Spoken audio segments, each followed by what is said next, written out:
오늘 시편 42편 보시면서 우리가 이제 할 수만 있다면 한 2, 3주 동안에 어, 소망에 관한 부분들을 좀 나누도록 하겠습니다.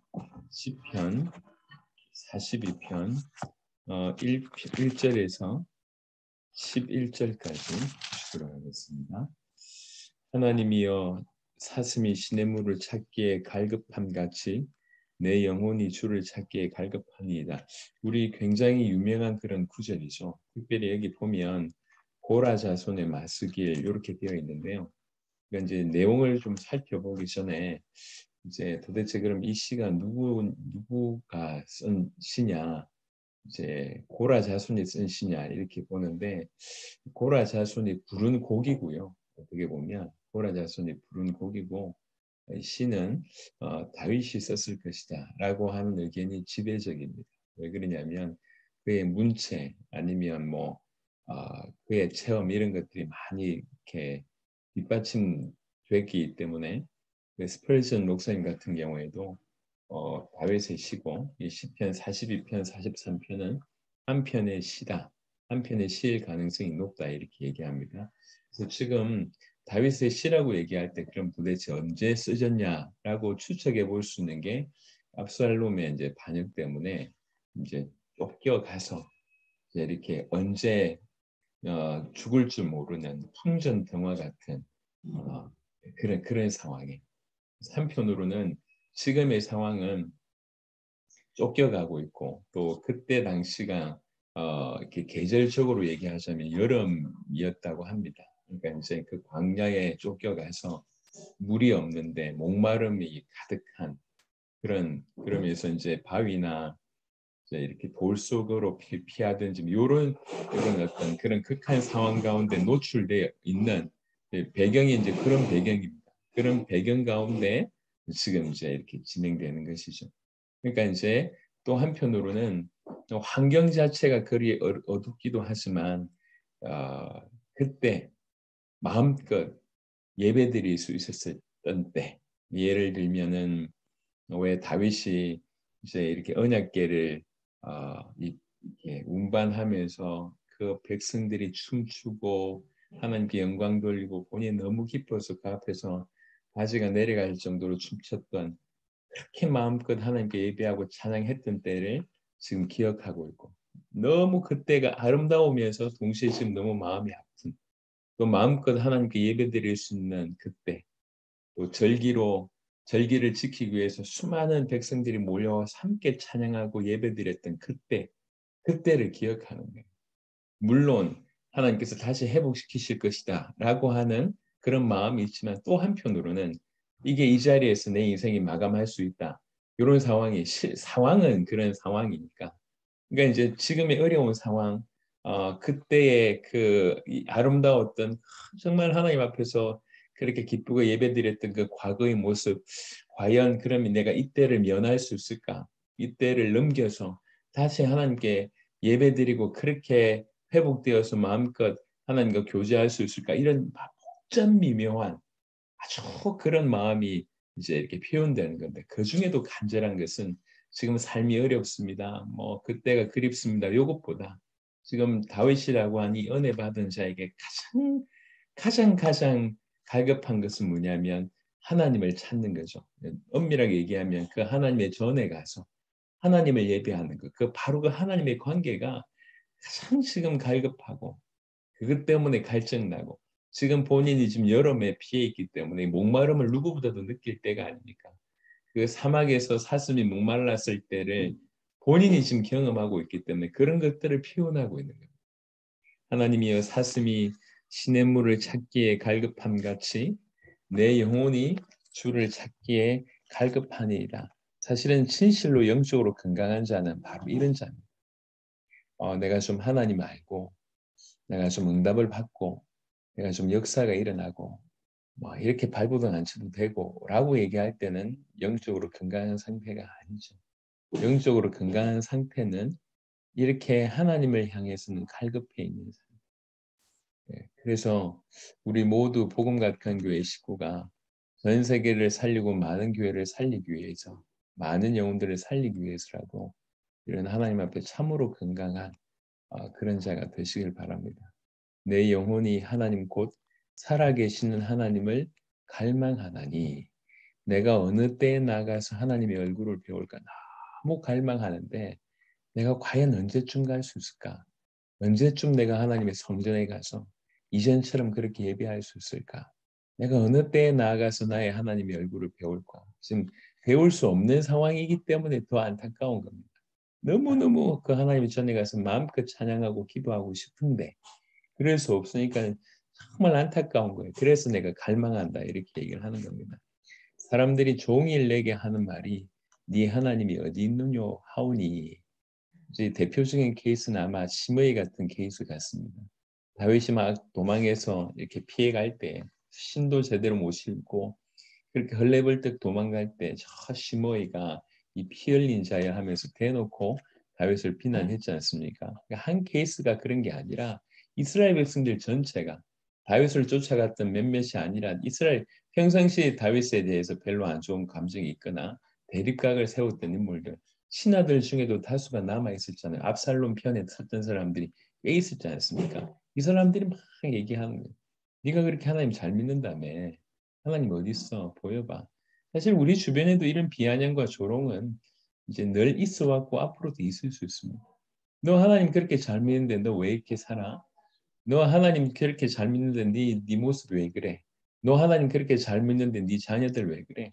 네 하나님 그렇게 잘 믿는다고 얘기하면서 네 삶이 왜 이래? 우리 주변에 이렇게 비난할 수 있는 요소들이 우리 주변에 너무 많고, 특별히 그런 자들을 통해서 우리에게 그런 어떻게 화살을 쏘아대는 것이 한편으로는 어떤 사단의 주특기 아닙니까? 엄청난 비난들을 해내고, 사실은 본인이 힘들면 좋은데 결국 누굴 욕합니까? 내가 내 목숨을 주고도 아깝지 않을 내 하나님을 욕하는 거예요. 이 다윗이 딴 게 힘든 게 아니라 이게 힘든 거예요. 사람들이 종일 내게 하는 말이 네 하나님이 어디 있느뇨 하오니 내 눈물이 주야로 내 음식이 되었도다. 이게 지금 딴 게 아니라 하나님의 이름이 그렇게 비난을 받고 하나님의 이름이 그렇게 무참히 짓밟힐 때에 계속 눈물을 흘릴 수밖에 없는 그런 상황인 겁니다. 내 눈물이 주야로 내 음식이 되었도다. 내가 전에 성의를 지키는 무리와 동행하여 기쁨과 감사의 소리를 내며 그들을 하나님의 집으로 인도하였더니 이제 이 일을 기억하고 내 마음이 상하는도다. 여러분 이제 아까 말씀드렸듯이 그 대축제일 날, 절기일 날, 그리고 특별히 언약궤가 이제 이렇게 성전으로 모셔드리는 그런 축제를 연상해 보면 지금 이 구절을 조금 이해할 겁니다. 예전에 내가 하나님의 성전으로 믿지 않은 자를 몇 명 전도했다 그런 개념이 아니고 모든 하나님의 백성들이 뜨겁게 찬양하고 함께 나올 수 있을 때 그 앞에서 그런 역할들을 해왔고 이제 이렇게 해왔는데 지금 그 모든 것들이 오히려 이제 본인의 마음을 상하게 하는 그 아픔이 된 것입니다. 그러면서 내 영혼아 네가 어찌하여 낙심하며 어찌하여 내 속에서 불안해하는가? 너는 하나님께 소망을 두라. 그가 나타나 도우심으로 말미암아 내가 여전히 찬송하리라. 마치 이 시인은 이렇게 자기가 마치 두 명인 것처럼 이렇게 얘기를 하고 있습니다. 두 명인 것처럼 얘기하고 있는데 지금 뭐가 이렇게 그 대립을 하고 있냐면 한편으로는 두려움이, 한편으로는 그의 믿음과 두려움이 지금 더불어서 변론하고 있고 또 한편으로는 소망과 그의 슬픔이 논쟁을 벌이고 있는 그런 모습이라고 볼 수가 있습니다. 완전히 낙심해 있고 두려움에 젖어 있고 슬픔에 젖어 있는 자기 모습과 또 한편으로는 그럼에도 불구하고 끝까지 하나님을 믿는 믿음이 있고 하나님이 우리를 일으키실 것이라고 하는 소망이 있는 이것들이 계속 충돌하고 있는 자기의 내면을 이렇게 얘기합니다. 그래서 지금 이 사람은 다윗은 어떻게 보면 인간적으로 너무너무 낙심한 상태, 환경적으로 낙심한 상태, 한편으로는 이후에 보시면 알겠지만 본인이 얼마나 두려워하는지를 설명합니다. 얼마나 슬픈지를 설명합니다. 그럼에도 불구하고 끝까지 놓지 않는 게 있습니다. 그래도 하나님은 살아계시다. 그래도 하나님은 살아계시다.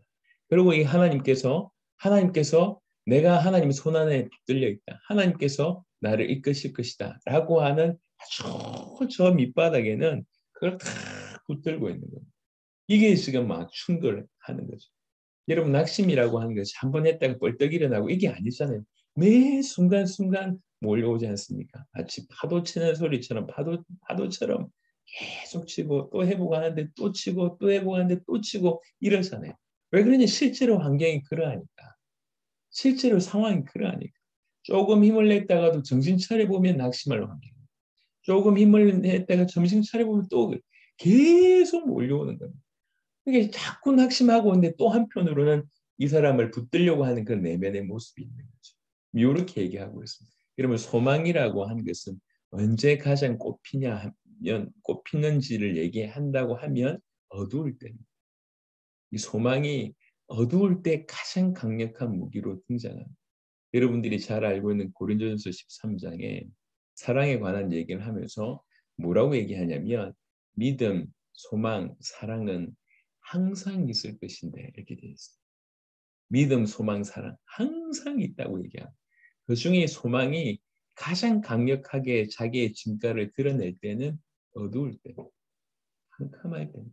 그러니까 이 어둡고 캄캄함을 통과하면서 거기에서 우리가 소망이라고 하는 것을 붙들게 됐을 때 이 소망이 우리를 더욱 강력하게 이끈다고 볼 수가 있습니다. 지난 한 주간에 전에 없었던 몇몇 만남들을 가지게 됐습니다. 오늘도 제가 한 분을 만나보고 한 몇 시간 이제 대화를 하고 왔는데 하나님께서 참 중요한 분들을 계속 두시는구나. 지난번에 저희 교회를 잠시 방문했던 우리나라 대형 교회 전도왕이 계세요. 전도왕이 계시는데 이분이 이제 저희 교회만 방문했다가 이제 우리 김원공 권사님께서 이번에 신년 사경의 그 메시지를 이분한테 들려준 거예요. 한 강의만 줬대요. 그래서 제가 그때 첫 강의를 줬대요. 첫 강의를 줬는데 전화가 온 겁니다. 전화가 와가지고 이분이 권사님이신데 펑펑 울면서 전화가 온 거예요. 울면서 전화해 해가지고 어, 메시지를 들었는데 이거는 사람의 언어로 표현을 못하겠다. 굳이 표현할 수 있다고 하면 내가 이 복음에 이 목사님 말씀하신 복음에 정말 미쳐버리겠다. 미칠 것 같아. 이렇게 강력하게 메시지를 해주시는 거죠. 그러면서 펑펑 울면서 나머지 강의를 좀 요청을 한 거죠. 그래서 이제 권사님이 이제 보내드렸는데 이 권사님이 저한테도 바로 전화가 왔어요. 전화가 오면서 이제 얘기를 쭉 하시는 거예요. 12년 전에 짧게 대화했는데 12년 전에 어, 3개월 이제 시한부 선고를 받은 뭘로 3개월 받았는지 모르겠지만 12년 전에 3개월 시한부를 선고받고 네, 내가 이제 죽었구나 이러고 있을 때 그때 오히려 믿음을 드렸는데 지금 12년 동안 살고 계십니다. 그러면서 그 가장 이제 3개월 후에 아내 죽는다고 얘기하니까 뭐가 필요하겠냐. 그때부터 진짜 주를 위한 게 뭐냐. 생을 걸고 전도한 겁니다. 그래서 그 큰 이름 얘기하면 알만한 그 큰 교회의 전도왕이 되고 계속 복음 전하고 사람들을 데려오고 이게 그분의 인생이에요. 최근에 뭔가 계속 답답함이 오더랍니다. 왜 이를 넘어서서 내가 올바로 하고 있는가? 내 목숨을 이렇게 연장시켜 주셨는데 내가 똑바로 하고 있나? 이런 어떤 갈급함이 막 오는 중에 이제 저희 메시지를 듣게 된 거예요. 너무 눈물이 멈추지를 않아서. 그래가지고 이게 이제 메시지를 요청하고 그 다음에 이제 짧게 대화하는 중에 메시지를 보내준 메시지를 다 듣고 이제 다음 주 중에 만나기로. 참 감사하게 우리가 해외 갔을 때 이 사람 제자다라고 할 만한 분들이 국내 안에서 이제 계속 연결이 돼요. 난 이번 주만 해도 그런 만남이 한 서너 번의 만남이 있었어요. 참 귀하다. 이게 때가 돼서 그런지 하나님께서 한 명 한 명 만나게 하시다. 그러니까 귀하게 쓰임 받았던 사람들이 어떻게 보면 굉장히 단순한 거예요. 그러니까 죽음의 직면해 보니까 내가 이랬다 저랬다 아무짝에도 쓸모가 없는 거예요. 진짜 중요한 게 뭐냐. 그리고 가장 어두울 때, 가장 고통스러울 때 가장 중요한 게 뭔지를 발견하게 되고 그걸 붙들고 살게 되는 요게 소망입니다. 예. 하나님밖에 없구나. 정말 그리스도밖에 없구나. 정말 그분의 나라밖에 없구나. 정말 그분의 하나님 이거밖에 없구나. 오늘도 우리 지금 목사님 한 분 만나고 우리 톡방에 들어와 계세요. 목사님 여자 목사님인데 한 분이 이야 이 같은 간정이 보통 아니에요. 한 분이 교회당 하나를 지었어요. 아무것도 없는 분. 그래서 지금 가치가 지금 우리 광명성전만한 걸 여자 목사님 혼자서 성도들 다 없고 그러니까 그런 이렇게 하는데 어떻게 인도를 받는 성전 지었다 이게 중요한 게 아니라 할 수 없는데도 끝까지 하나님이 나에게 성전을 지으라고 했다. 하나님이 허락하신 명령이다. 중간에 사기 맞아 가고 도무지 이로 말할 수 없는 억울한 일을 다 당하면서도 고소하지 않고 끝까지 주와 복음을 선신하면서 일을 한 겁니다.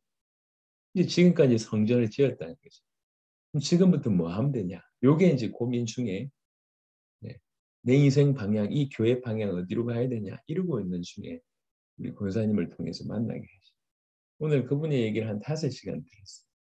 한 4시간 정도 들은 거예요. 정말 귀중하게 준비하셨구나. 이런 생각들이 너무 귀하죠. 여러분 소망은 그냥 등 따시고 배부를 때 생기는 게 아닙니다. 그리고 내가 간절함이 없을 때는 보여지지 않습니다. 그런데 이 소망이라고 하는 것은 우리를 결국 이제 영원한 상속자가 되게끔 인도하는 그 무엇이 디도서 잠시 보겠습니다.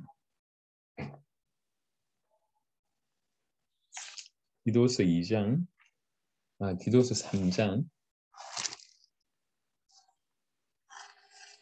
디도서 3장 7절 보겠습니다. 디도서 3장 7절 우리로 그의 은혜를 힘입어 의롭다 하심을 얻어 그 다음입니다. 영생의 소망을 따라 상속자가 되게 하려 하십니다. 딴 구절 말고 딱 요 구절만 보면 뭐라고 얘기하고 있냐면 참으로 그의 상속자, 그의 후사를 삼으시는 방법이 뭐냐면 그에게 소망을 두셔서 그의 소망으로 이렇게 되게 하신다. 요 구절만 본다고 합니다. 그러니까 우리가 상속자가 되게 하는데 물론 믿음으로 상속자가 되게 하는 것이고 이 땅에 살면서 그 믿음을 계속 붙들고 있을 때 예. 이런 소망이 없거나 이런 믿음이 없다고 얘기할 때 그는 믿는다고 하지만 사실은 상속하고는 상관없는 사람일 수 있습니다. 정말 우리가 상속자가 된다 하면 정말 그런 믿음이 있다고 하면 이 땅에서 우리가 영생을 소망할 수밖에 없는 자가 되는 것이고 이 구절로 얘기한다고 하면 그 영생의 소망이 그 영생의 소망을 따라 그 영생의 소망으로 예, 상속자가 되게 한다는 것이죠. 그러니까 이제 그만큼 사실은 소망이라고 하는 것은 굉장히 중차대한 문제라고 볼 수가 있습니다. 그래서 우리가 어려울 때, 힘들 때, 어두울 때 하나님이 우리에게 더욱 다른 것 다 필요 없고 그분만을 위해서 그분의 다시 임하심, 그분의 나라 그것이 우리에게 강력한 소망이 된다고 할 때 그 어두움은 충분히 그 역할을 충분히 했다고 볼 수가 있는 거예요. 오히려 그 어두움이 우리로 하여금 바로 그 소망을 굳게 붙잡게 하는 그런 역할을 한다고 할 수도 있습니다. 여러분 어떻게 보면 우리가 지금 다윗의 일생에 관해서 메시지 좀 보고 있지 않습니까? 꼭 다윗이 그것도 자기 아들 압살롬이라고 하는 사람한테 이렇게 어려움을 당해야 될 이유가 있는가 물어봤을 때 우리 모두는 이유가 있다고 생각하고 있잖아요. 우리 인생에도 이유가 있다고 생각하지 않습니까? 다윗이 무슨 이유가 있겠냐? 예. 다윗이 그렇게 잘못한 일도 아니에요. 다윗에게 그렇게 어려움을 주신 이유도 틀림없이 있는데 그 이유 중에 하나는 소망과 이제 결부되지 않을 수가 없다는 거죠. 반드시 오늘 이 구절도 보시면 알겠지만 그 어려울 때 더욱 하나님을 찾게 됩니다. 하나님을 소망하게 됩니다. 이 이후에 이 어려움이 통과된 이후에 그 어려움에 붙잡았던 그 소망은 식어지지 않았어요. 계속 그 발전했던 것이죠. 여러분, 우리가 뭘 원하는 건지를 잘 생각해 봐야 됩니다. 신앙생활 하면서 결국 우리가 원하는 게 뭔가? 결국 육신인가? 아니면 어떤 뭐 이렇게 우리가 원하는 것을 얻는 그런 것인가? 이런 게 아니잖아. 우리를 하나님께서 어렵게 하실 때, 우리를 낮추실 때, 심하게 얘기해서 완전히 짓밟히게 만드셨을 때, 이렇게 이 정도 했으면 됐는데 싶을 정도인데 더 나를 엎드리게 하실 때, 바짝바짝 엎드리게 하실 때, 이 땅에 의지할 놈 하나 없고 결국 없구나 이런 것들을 발견하게 하고 한편으로는 계속 낙심될 때. 여러분, 다윗이 낙심될 때가 어디 있습니까? 그동안에 골리앗 앞에서 쓸 때도 낙심 안 했던 인물. 그런데 지금은 본인 스스로 얘기하는 거 이렇게 낙심될 수밖에 없는 상황이 최고의 왕인데 그 왕이 아니었을 때 목동이었을 때도 낙심 안 했던 당당하게 골리앗 앞에 섰던 인물. 지금 왕임에도 불구하고 이렇게 처절하게 다시는 이런 날이 안 올 줄 알았는데 이렇게 처절하게 이전에 사울에게 쫓겨다닐 때 모든 인생이 끝난 줄 알았는데 그때 이런 고생 다 끝난 줄 알았는데 승승장구하고 있을 때 또 이렇게 완전히 바짝 엎드리게 하고 아니 주님 시험 끝난 거 아닙니까? 나 이제 좀 합격한 거 아닙니까? 나 이제 좀 통과된 거 아닙니까? 이러이러한 시험 내 좀 넘어선 것 같은데 왜 또 하십니까?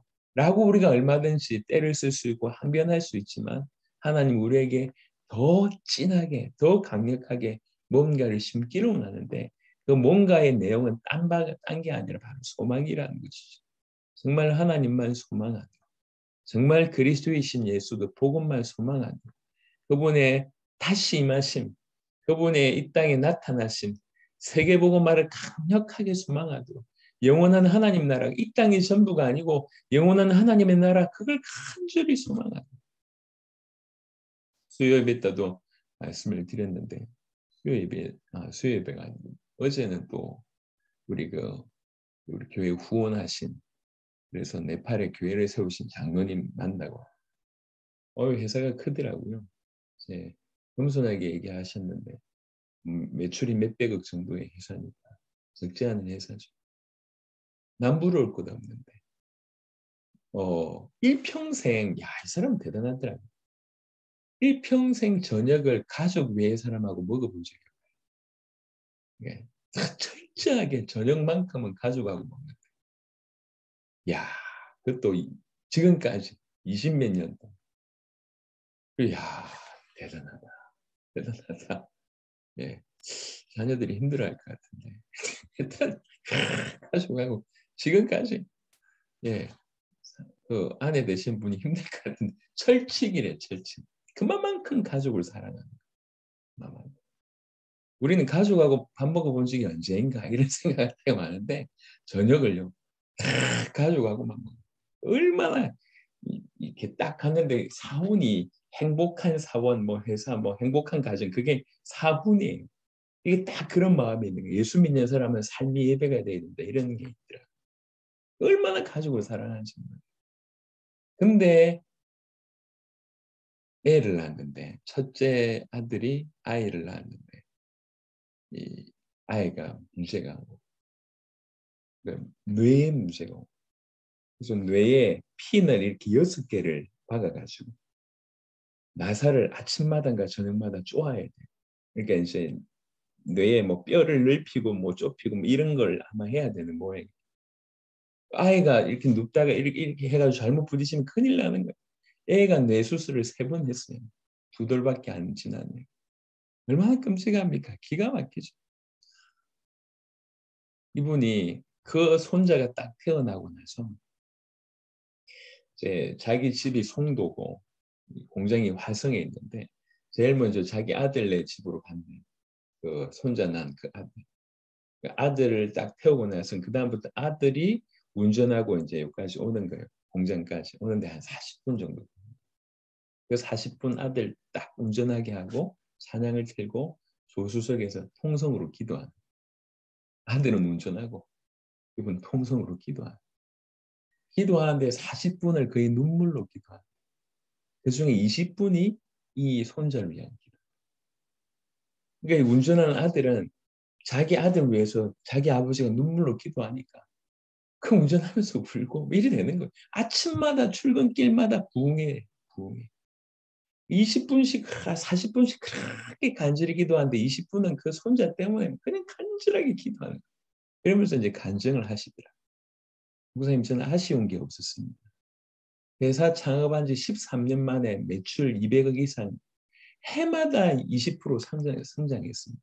이 코로나 때도 그랬습니다. 제가 뭐가 아쉽겠습니까? 근데 이 아이가 딱 났는데 이 인간적으로 볼 때 기가 막히고 너무 마음이 아파. 아까 얘기했잖아요. 가족. 이거밖에 없었는데 손자가 이렇게 돼.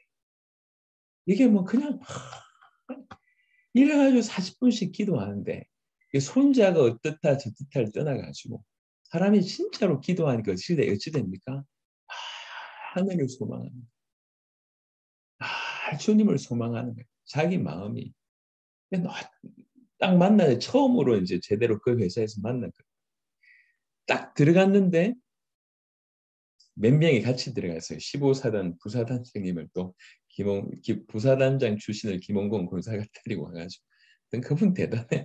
그래서 이분하고 같이 이제 딱 들어갔는데 회사에 딱 들어갔는데 저희 메시지를 듣고 계시더라고요.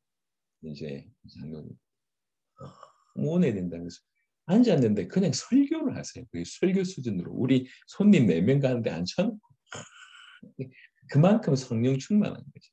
자기 회사 자랑도 아니에요. 제가 물어봐야 그저 얘기하고 지금 회사 얘기할 그게 아니라는 거죠. 우리가 이렇게 살아야 되지 않냐면서 설교를 하는 거예요. 야, 그러면서 얘기하시더라고요. 아이 때문에 정말 사모하는 마음으로 아이를 위해서 기도하는데 그 기도함으로 내 모든 부분이 회복된다고. 뭐가 모자래가지고 뭐 그렇게 기도하겠습니까? 근데 애가 안 났는데 눈에 넣어도 안 아플 애가 났는데 일 되는 거예요. 기가 막히게.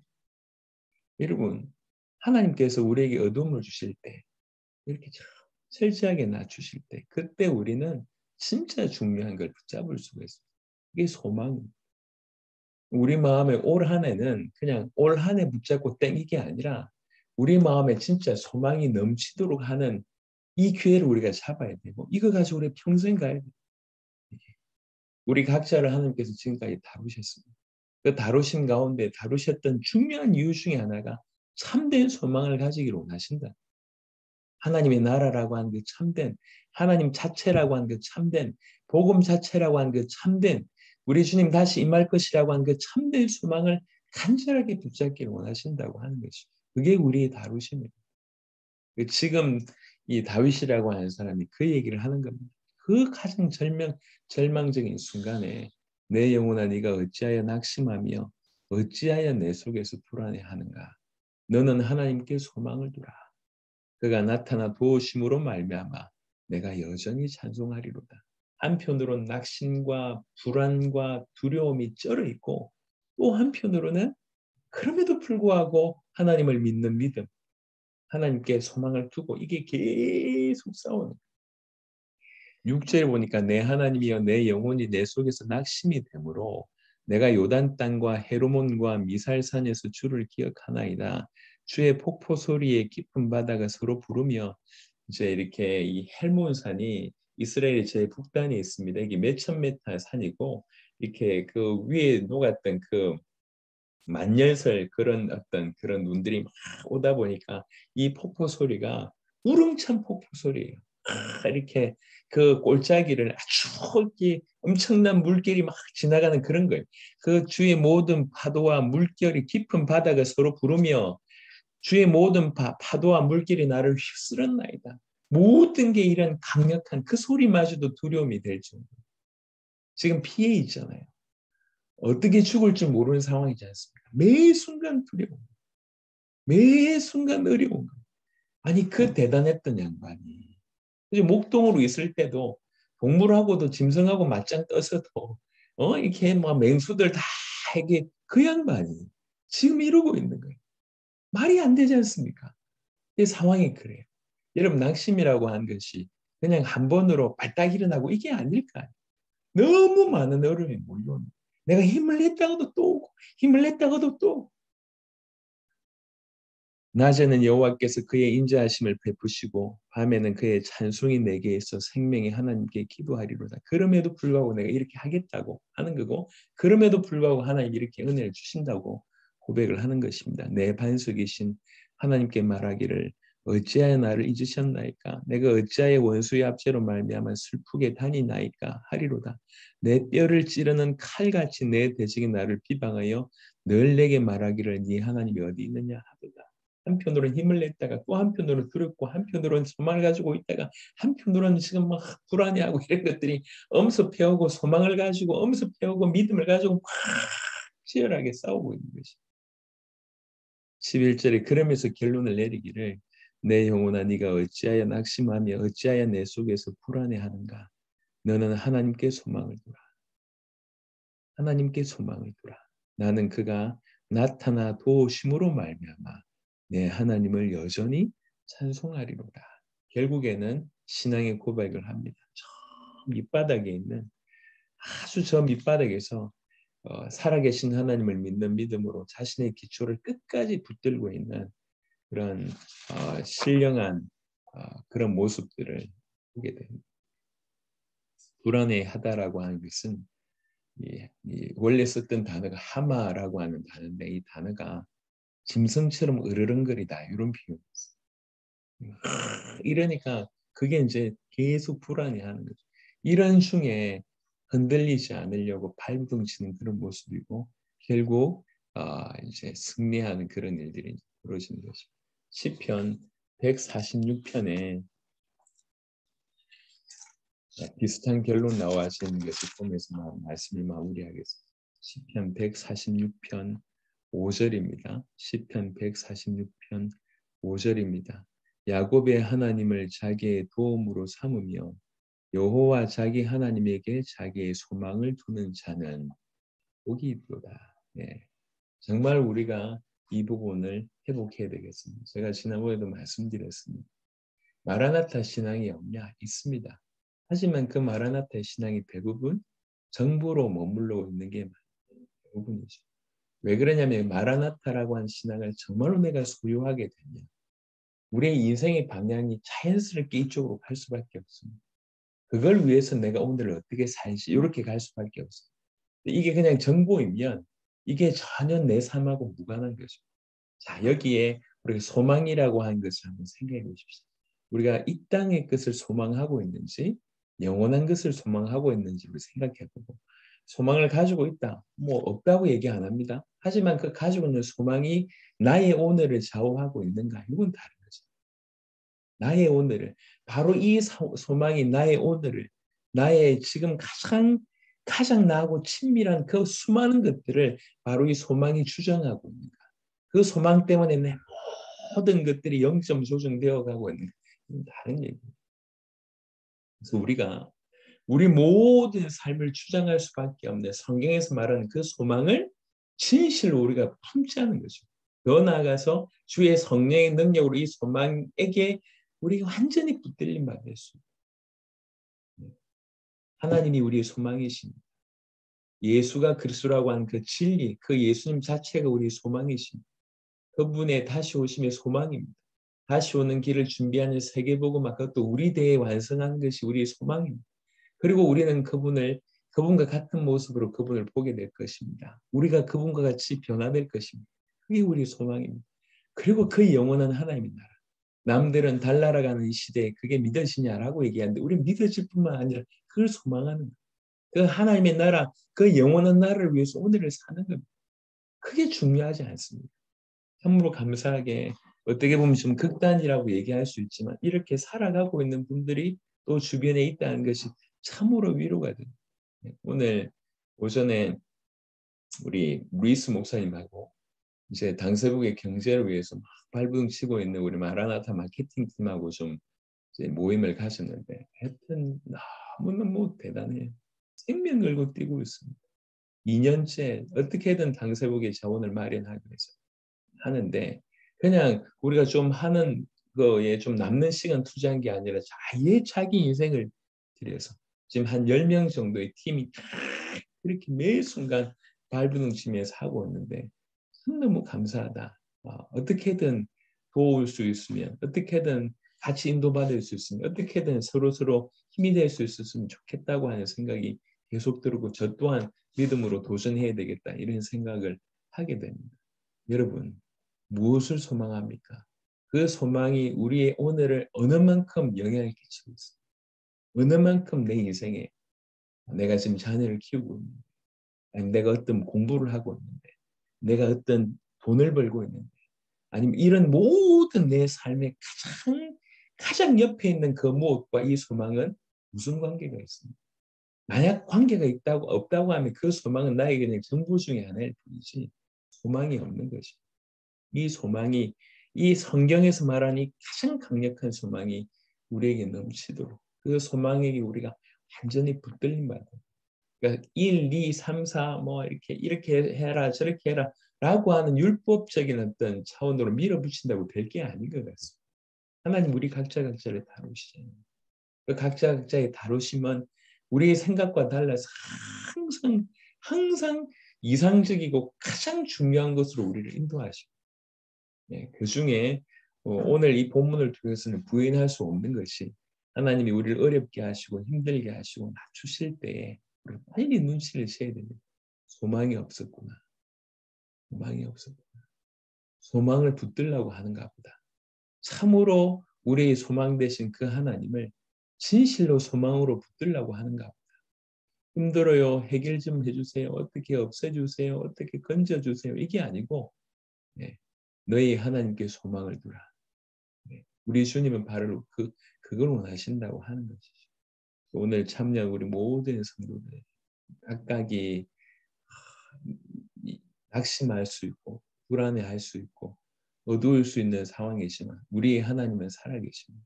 우리의 하나님이 우리를 다루십니다. 우리의 하나님이 전 세계를 살릴 수 있는 내용을 우리에게 허락하시고 전 세계가 살아나고 있다고 하는 증거를 우리에게 허락하시고 전 세계를 살리겠다고 하는 약속을 허락하시고 그것에 대한 소망을 우리에게 허락하셨습니다. 모두가 이것을 회복해서 내 소망으로 그 소망이 차고차고 넘치도록 그런 은혜가 우리 모두에게 있기를 바랍니다.